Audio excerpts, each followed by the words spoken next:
and welcome to the 6th vlog on behalf of myself at the cellar door and on the blog Wine90, reviewing Italian wines.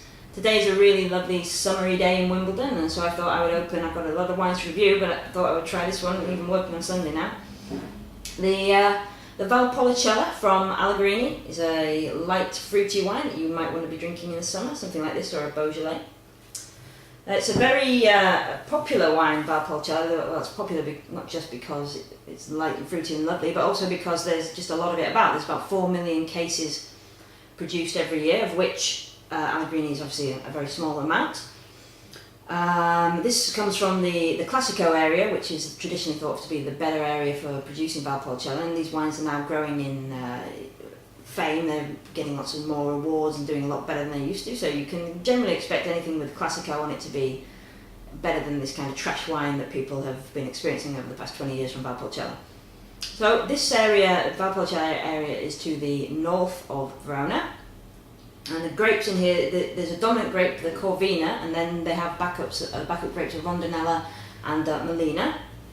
This particular wine is 60% Corvina, 35% Rondinella and 5% Melina, and it's up to the different producers how much they want to use. Obviously there are guidelines that you're supposed to use mostly Corvina, but they can decide to mix it up depending on how well the harvest went, how well the growing season went for the different grapes, I suppose. Okay, so these are traditionally light fruity wines. They should be fragrant, they should have lots of cherries, and they should have a bitter aftertaste. That's the traditional characteristics of a Valpolicella. Now, I've tried lots of these Allegrini Valpolicellas before, many previous vintages. Haven't had the 2007 yet.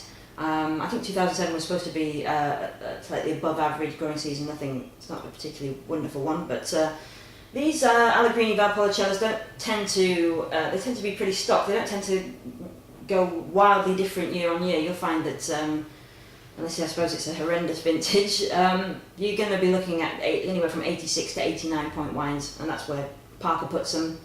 This 2007, well, Antonio Galloni, I think this was 87 points to his palate, so let's see if it sticks to the traditional characteristics of Valpolicella. Okay, we have it's very vibrant, very nice ruby red. Actually smell the aromas here from the bottle. You smell the kind of cherries already coming out before you even swirl. We have, actually I'm not going to do that to the desk. There we go. It's notes of glazed cherries and some dried herbs. It's quite simple. There's not a lot going on there. It's really just glazed cherries and slightly herbaceous.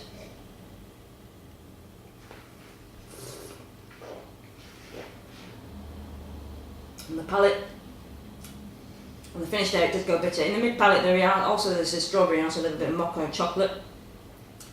It's a little more light bodied than I remember, but it's basically what you expect. You aren't looking for anything, you don't want any oaky characteristics or anything like that. It's a very light summer wine. Would be great, take to the park and have some antipasti.